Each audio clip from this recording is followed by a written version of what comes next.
Now, Simon, we love to talk about what's going on in the city.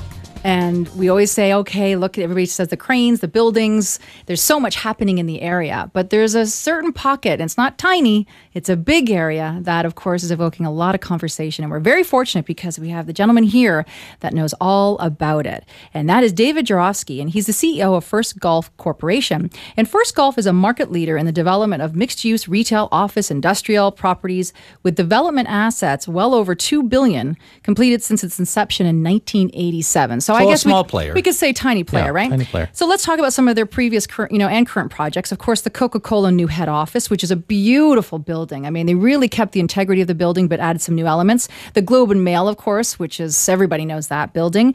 Simban Lighting, the shops at Waterloo Town Square, of course, Taboo Resort up in Muskoka. So certainly a lot to talk about, and welcome to the show. Thank you very much. All right, David. So I have these photos in front of me, and they're like, kind of the now and the proposed.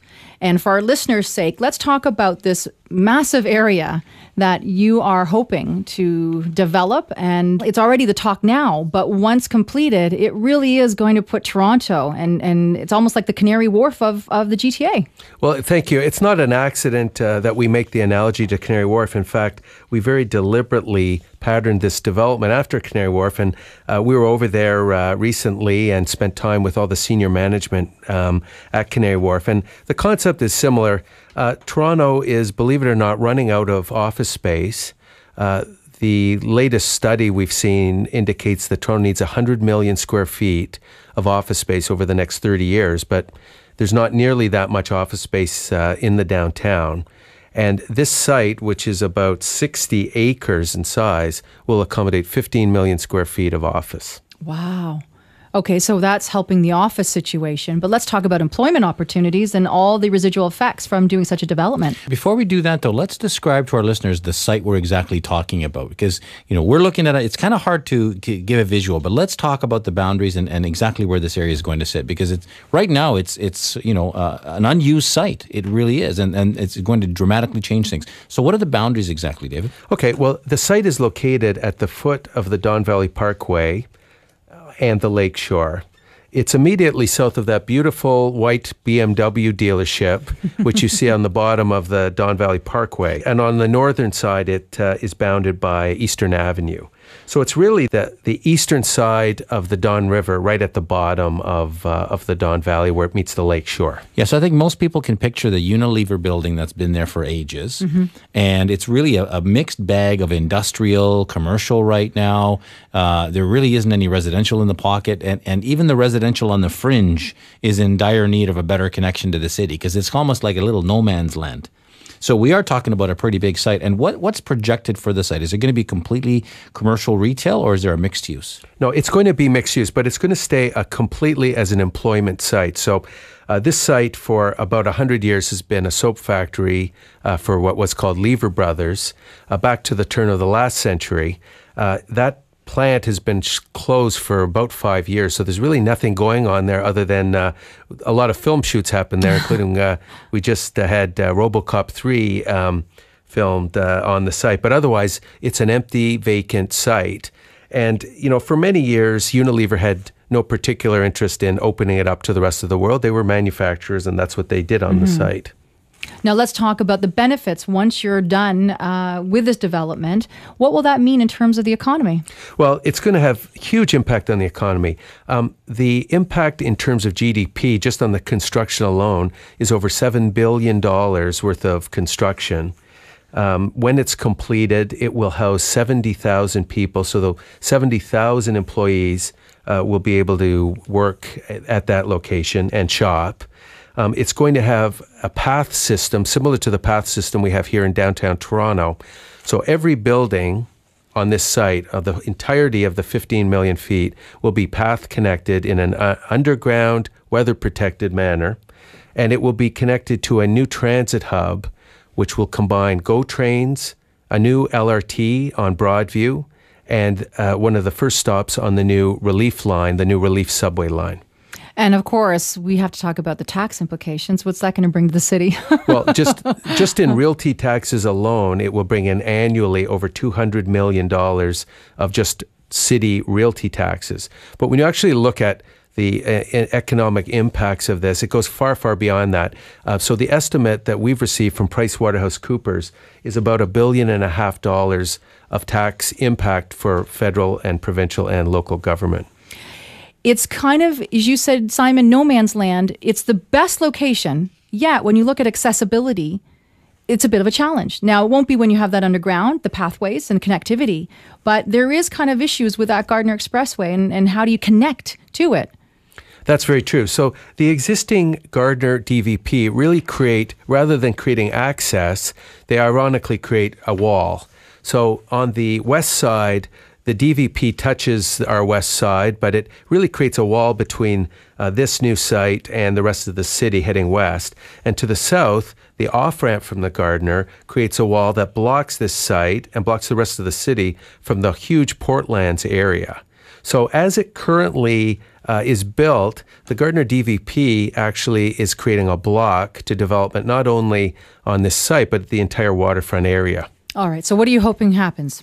Well, we spend a lot of time working with city staff and Waterfront Toronto. They've done a very detailed, in-depth study, and we were at Public Works Committee at the City of Toronto yesterday. And what came out of that was a combination of some of the options that had been laid out before the city. And I think it sort of captures the best of all the options. So the option that they are now going to move forward with is an option which sees the current Gardiner maintained to Cherry Street. And between Cherry Street and the Don Valley Parkway, having the Gardiner moved northwards towards the tracks so that it continues an unbroken expressway from the DVP to the Gardiner. So traffic doesn't suffer, travel times are maintained, but at the same time, city-owned property and the waterfront are opened up to future development and it become accessible. Very good. And I think this is something that's important because a lot of our listeners will go, okay, well, that's great. Why do I care? But this is real estate history. This is a substantial development. Look, of course, we want to see our development move forward and we think it's great for the city, but it has other benefits beyond that. It allows public transit to come along Queens Quay and join up with the new Broadview, which now comes all the way down to the lakeshore and take that traffic northward right up to the Danforth subway station. And it also enables the waterfront property owned by the city to now be of much greater value. The city can sell it, the city can develop it, the city can do whatever it wants with it, but today those lands are trapped.